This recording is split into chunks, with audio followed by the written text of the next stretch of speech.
Wow, even the box is bigger than usual. There's only one slot car in here, and look at the size of this box. The box is normally possibly less than half this size. So this is leading me to believe this 1989 Scalextric Batmobile may be just as big or even bigger than the Fab One.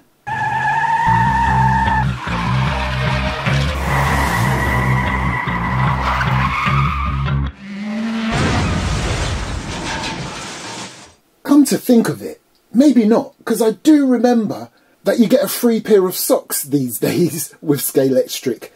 Anyway, let's get this open.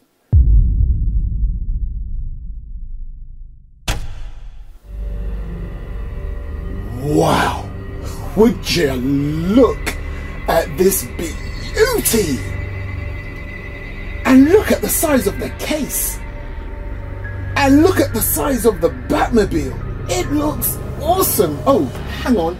Stop press. I can confirm, in the UK, I'm not sure about other regions, I can confirm that you get a free pair of heel tread M Sport Ford socks. Nice. Free. Oh wow, this thing is stunning.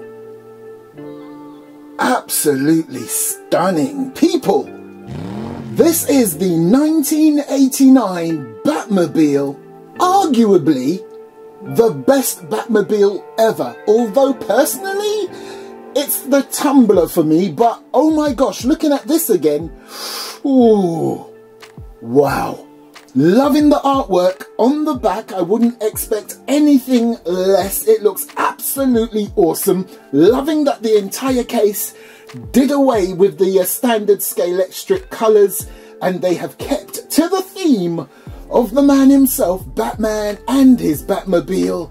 And this looks every bit as gorgeous as the on-screen version.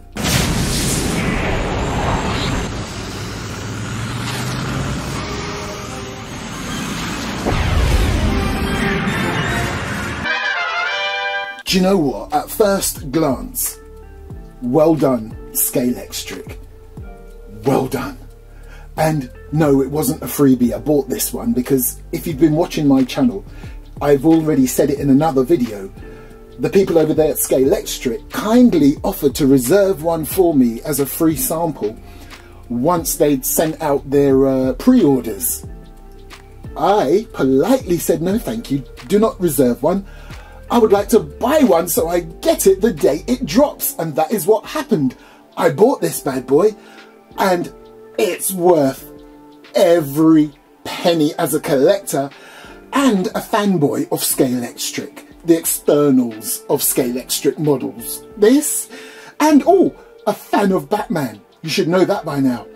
This is everything, far better than any standalone model similar to this size that I already own. Well done, Scalextric. I really thought it was just going to be a very basic mould with no sort of defined sections of the car. Everything would just be black. No. No, no, no, no, no, no, no. I absolutely love that they've included right here enough detail to keep a collector like me happy. And of course, a Batman fan happy, and a fan of Batmobiles in general. So for example, right at the back here, and I love how they've made that a different colour so it contrasted nicely against the black. You've got your cooling air inlet, and right next to it is your rear engine pickup. They've even included, if you look right there, sort of like a carved out version of it, but it's good enough for me. It's your bonnet latch. And then right here is your valve. Right, I'm not going to nerd out too much, but I just love, look at these pipes right here. All of the detail here is amazing. And I was mindful not to have full studio lighting on this, because we need to try and keep it as, not dark, but you know, that sort of scene as much as possible. A bit of a murky, sort of dusky scene, because it is Batman and it is the Batmobile and it looks awesome. Loving the wheels. The rear tyres just that bit more fatter than the front ones. Good. Let's have a quick look on the other side. Awesome. How awesome do these wings look? Of course it's replicating what you have on the other side. Perfect. Now would you look at the rear of this bad boy?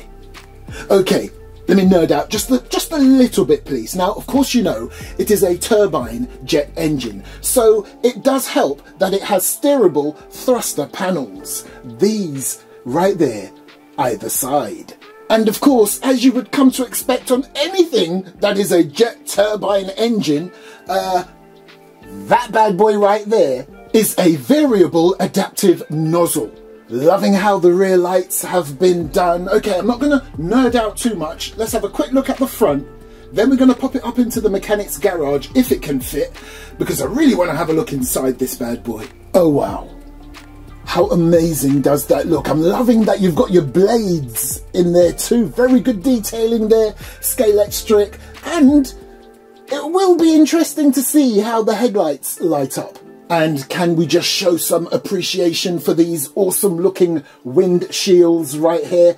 I say windshield with an S on the end because they are in two sections. You can see a little partition down the middle there. But of course this is the Batmobile, so a much more apt name and the correct term is blast-proof windshields or visors. Nice. And you've got the huge air intake at the top. Okay, so a quick look underneath. You've got your magnets, and again, loving when Scalextric does this. Any movie themed or TV themed vehicle will more often than not have a logo cut out right there relating to the actual theme of the film or the car or whatever. Awesome. You've got a door there so you can make it a digital car. Good, good. And you've got your braids and your guide blade. This looks absolutely huge. And I am loving these huge, fat rear wheels. Let's get you up to the mechanic's garage and have a look inside. I really want to see what Scalextric has done inside. It's got to be an inline.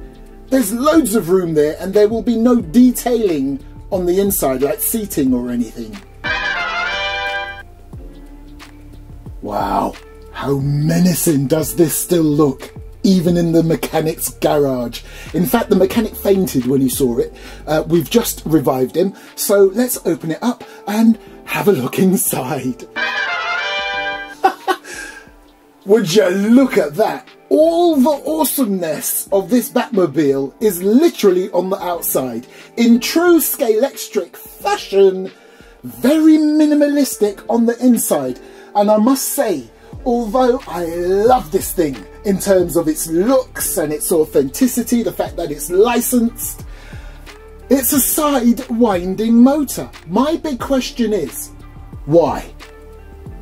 No, literally, that's the only question. Why? You've got all that real estate there. You could have put an inline system there, no? I mean, who am I? I'm not a manufacturer of these things. I'm no expert at these things, but we all do know that an inline motor system is better than a sidewinder. Why did they do a side winding system on this? I'm confused.com. But you know what? I'm not mad at it because I know, as I have seen before and proven before, a side-winding Scalextric motor car can still tear up the track when you run it. So, yeah, it does look neat. Loving the absolute minimalistic tiny little circuit boards for the lighting. Normally you get a long circuit board at the back at least. Not this one. They just put what needs to be in this and nothing more. And as long as it works, it's all good.